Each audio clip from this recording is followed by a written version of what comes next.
How's it going, guys? Welcome back to another Team 6K video. This is Undead, showcasing another Team 6K members deck, Plaguerots Inzektors.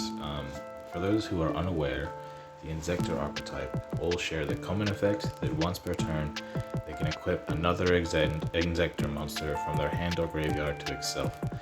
Then, they each have an effect they use while they're equipped to an Inzektor, and an effect for when something equipped to it goes to the grave.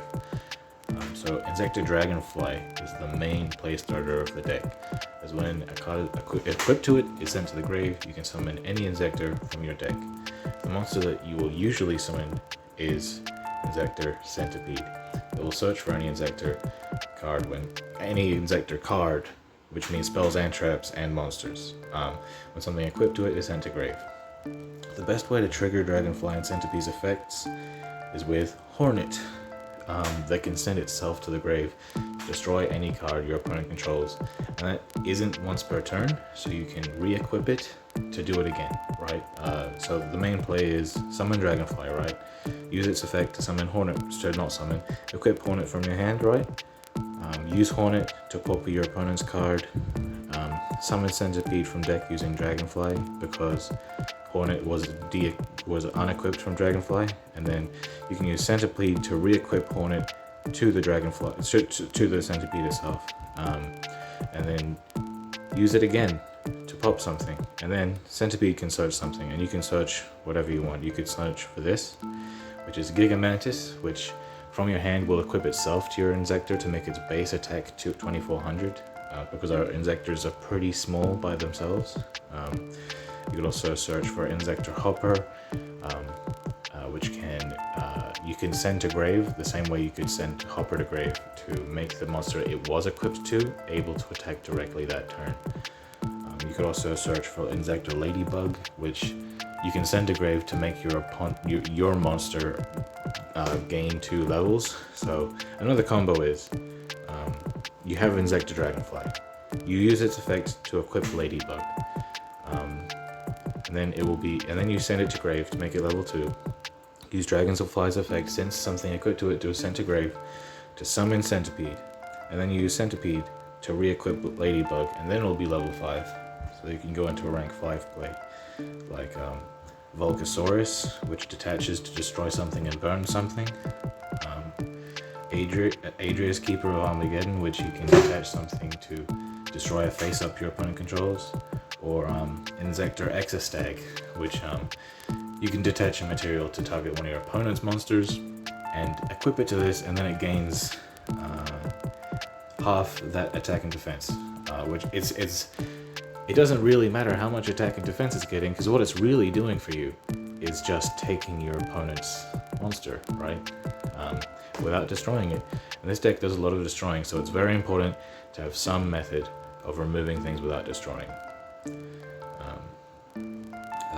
So we also have Inzektor Sword Zektkaliber, which mainly boosts your Inzektor by 800 attack. I'm not gonna lie to you, it doesn't do a whole lot more for this deck, but it is kind of nice that if it is sent to grave while equipped, you can get one of your Inzektors from grave back to hand.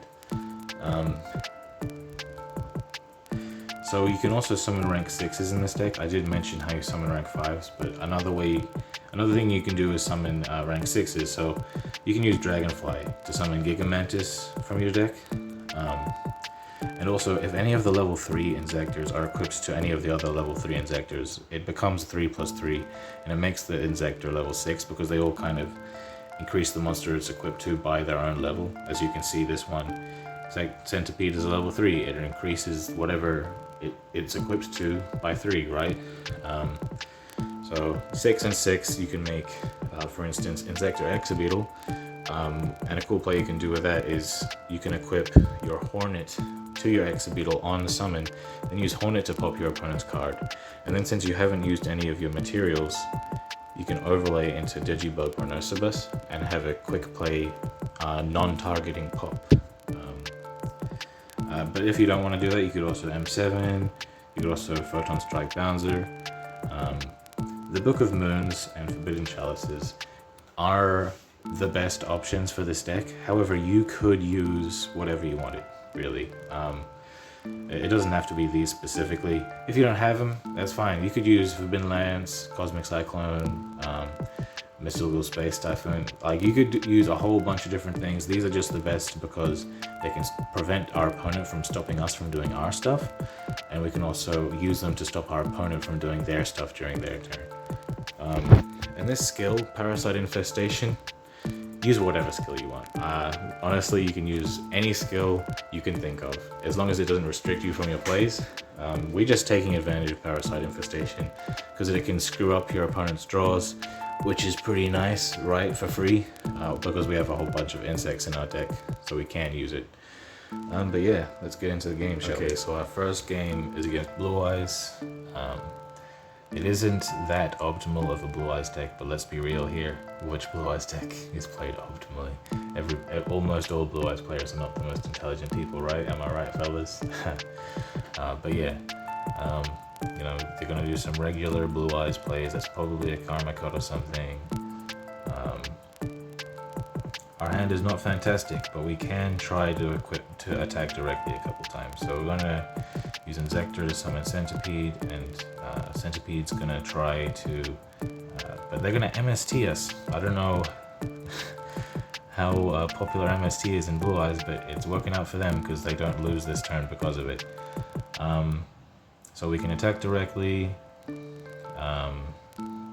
They have the follow-up of the Century. It turns out that they ended up top decking, as you see, Blue Eyes Alternative Dragon, as they always do, right? So they're gonna pop us, they're gonna attack us. But we have a follow-up too. It's actually very easy to follow up in this deck because we can just follow up using our graveyard, right? But yeah, we're fully comboing off, we're destroying their entire field, and they just scoop it up because they know we have game. Alright, so our next game is against Harpies. A fantastic deck, and if you think about it, we kind of have equip spells as our main strategy. So the fact that they could just screw us up with a Cyber / Harpy Lady might be a bit annoying. But yeah, we'll see how it goes. Our hand is pretty stacked. We have the 3 cards we like most.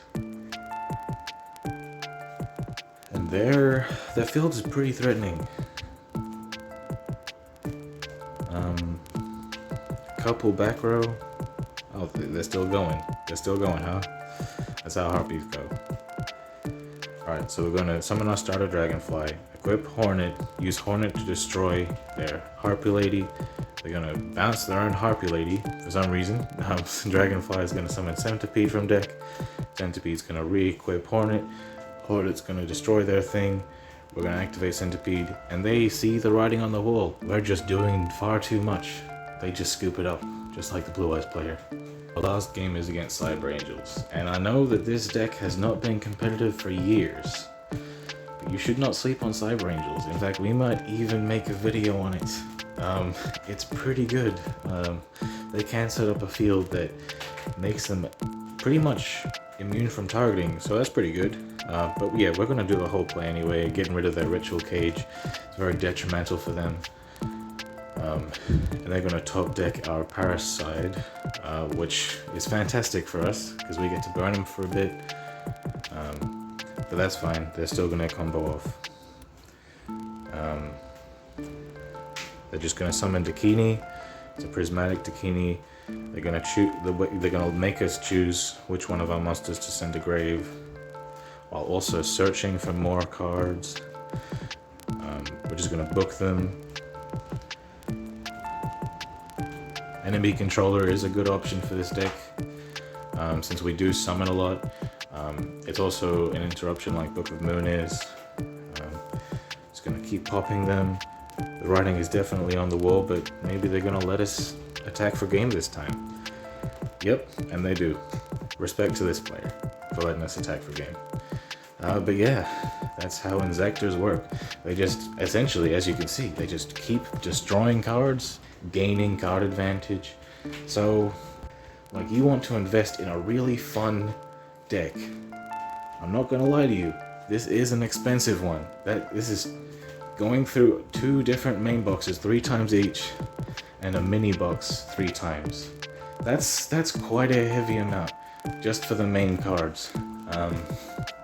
But it is incredibly fun, and it has competitive potential. Yeah, just let me know how you feel about the deck in the comments. Like and share if you liked the video, and thanks for watching.